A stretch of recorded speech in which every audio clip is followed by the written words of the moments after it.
خواتین و حضرات السلام علیکم۔ پیش خدمت ہے اختر شمار کے خاکے بجنگ آمد کا حقر کا دوسرا حصہ۔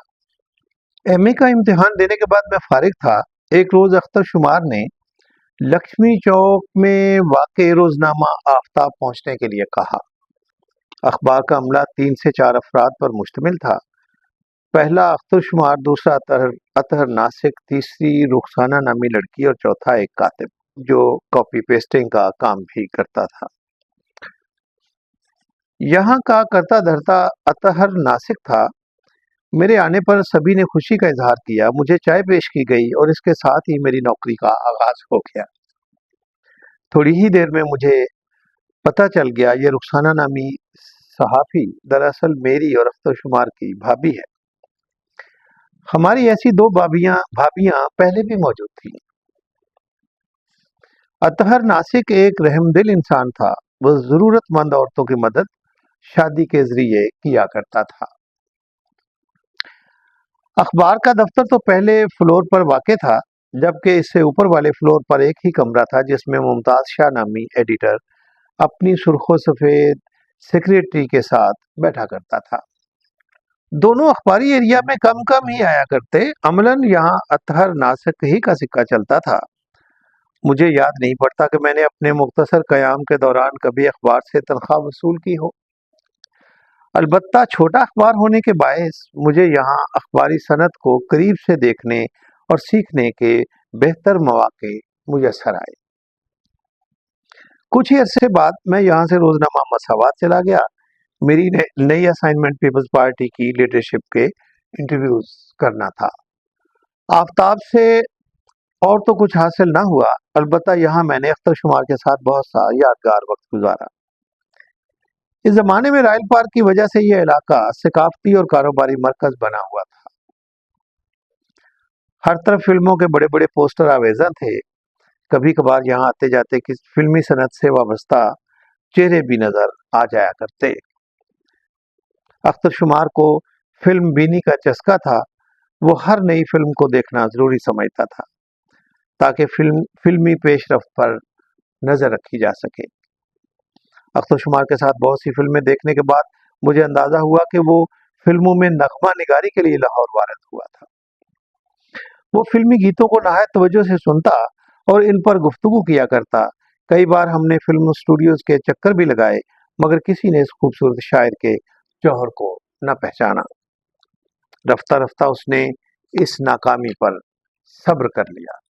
اس کا کہنا تھا کہ نور جہان کی آواز میں گایا گیا پنجابی گیت میاں حسن دی کلاشنکوف اسی نے لکھا تھا، جیسے کسی اور شاعر کے نام سے فلم میں شامل کر لیا گیا۔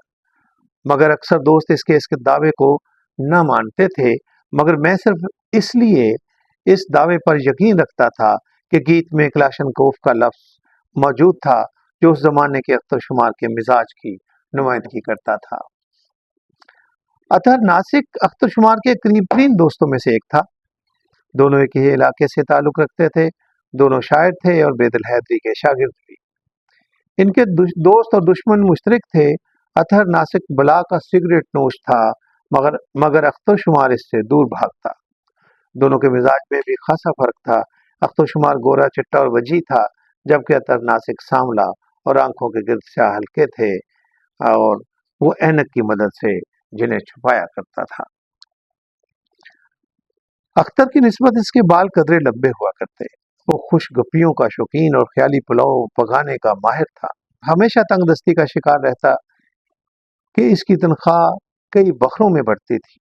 سارا مہینہ بچے کھچے سکے شیشے کے ایک جار میں ڈالتا جاتا اور مہینے کے آخری دنوں میں ان سکوں سے سگریٹ خریدتا اور رخسانہ بھابھی کے سگڑاپے کی تعریفیں کیا کرتا۔ ڈینگے مارنے کے سلسلے میں وہ ناصر کاظمی اور استاد امانت علی خان کا پیر بھائی تھا۔ کبھی اخبار جہاں کو ماند کر دینے والے ویکلی نکال رہا ہے تو کبھی جنگ کی ٹکر کا روزنامہ شائع کرنے کی منصوبہ بندی ہو رہی ہے۔ ہم آہستہ آہستہ اس کی گفتگو کے عادی ہو گئے تھے، بلکہ جس روز وہ اس قسم کی باتیں نہ کرتا ہم فکر مند ہو جایا کرتے۔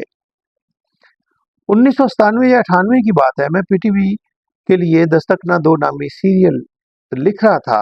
ایک روز ٹی وی پر اختر شمار سے ملاقات ہو گئی۔ اس نے بتایا کہ اطہر ناسک نے اپنا روزنامہ نکال لیا ہے، مبارکباد دینے کے لیے جانا چاہیے۔ اتفاق سے اخبار کا دفتر پی ٹی وی کے سامنے تھا۔ کیا دیکھتے ہیں کہ ساتھ ساتھ واقع 2 کمروں میں سے ایک کے باہر چیف ایڈیٹر اطہر ناسک اور دوسرے پر ایڈیٹر رخسانہ اطہر کے ناموں کی تختیاں آویزاں ہیں۔ اس کے علاوہ یہاں بندہ نہ بندے کی ساتھ۔ ہمیں دیکھ کر بہت خوش ہوئے، چائے پلائی اور پتہ چلا کہ نئے اخبار نے جنگ اور نوائے وقت کی نیندیں حرام کر رکھی ہیں۔ لہذا دونوں اخبارات کے مالکان نے نئے اخبار کے خلاف سازشوں میں مصروف ہیں۔ چند ہفتوں کے بعد انارکلی میں اطہر ناسک سے ملاقات ہوئی تو پتہ چلا کہ اس کا اخبار تو اسی ہفتے مرحوم ہو گیا تھا۔ کئی برسوں بعد ایک پروفیسر دوست نے بتایا کہ اطہر ناسک کی پوسٹنگ لاہور کے ایک کالج میں ہے اور مقدر کا ستارہ عروج پر۔ اسی دوست کی زبانی معلوم ہوا کہ اطہر ناسک ڈبل شاہ جیسا دھندا کر رہا۔ لوگ اپنی گاڑیاں اور گھر بیچ بیچ کر رقم اس کے حوالے کر رہے ہیں اور وہ کئی گنا زیادہ پیسے واپس کر رہا ہے۔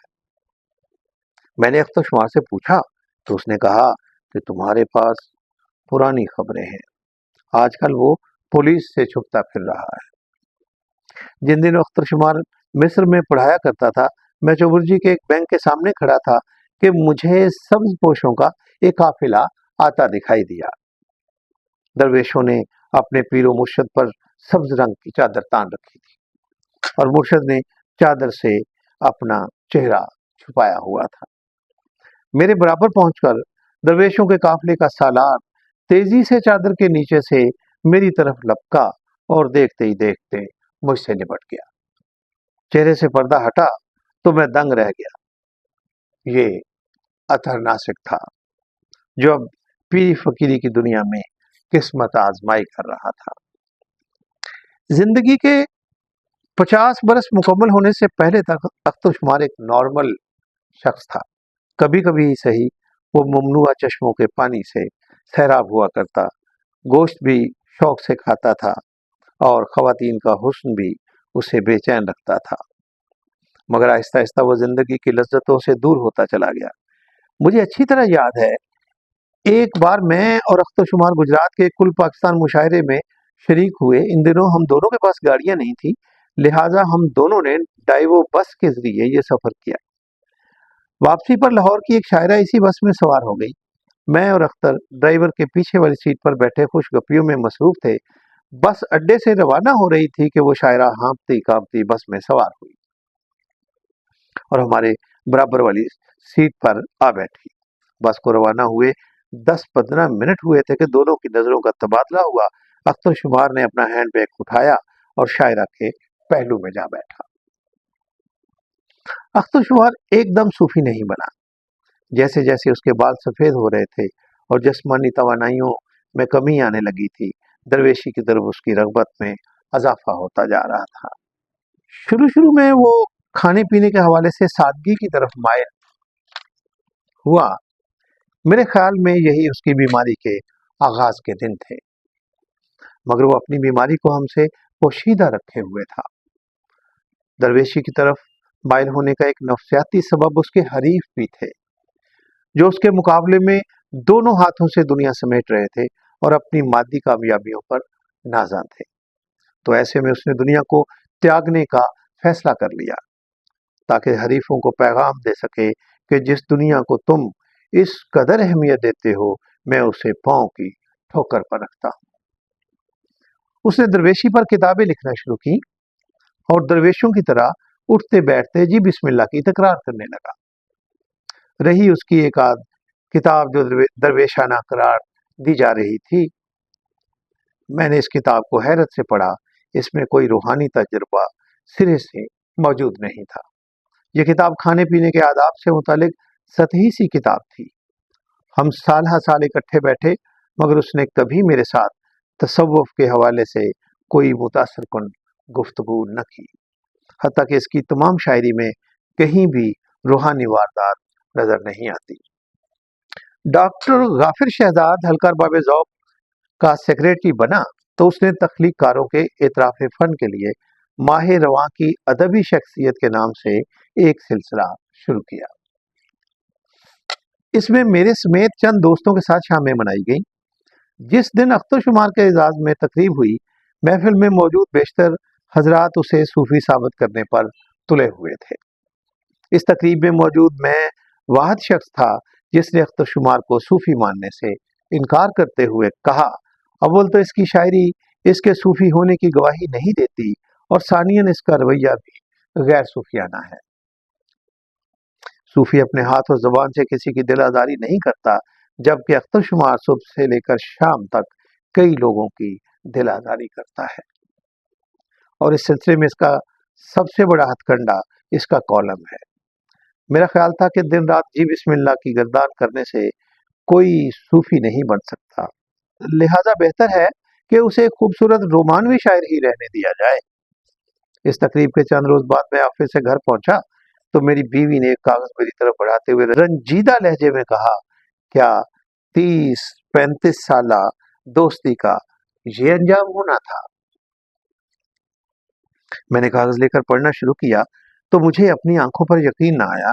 یہ ایک دوست کی دوسرے دوست کے بارے میں توہین آمیز تحریر تھی۔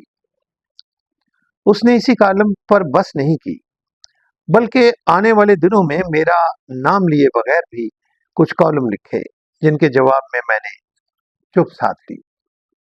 بالآخر اسے زیادتی کا احساس ہوا، وہ میرے گھر آیا اور میری بیگم سے باقاعدہ معافی مانگی، اور ہماری دوستی کے خشک پیڑ پر پھر سے بہار آ گئی۔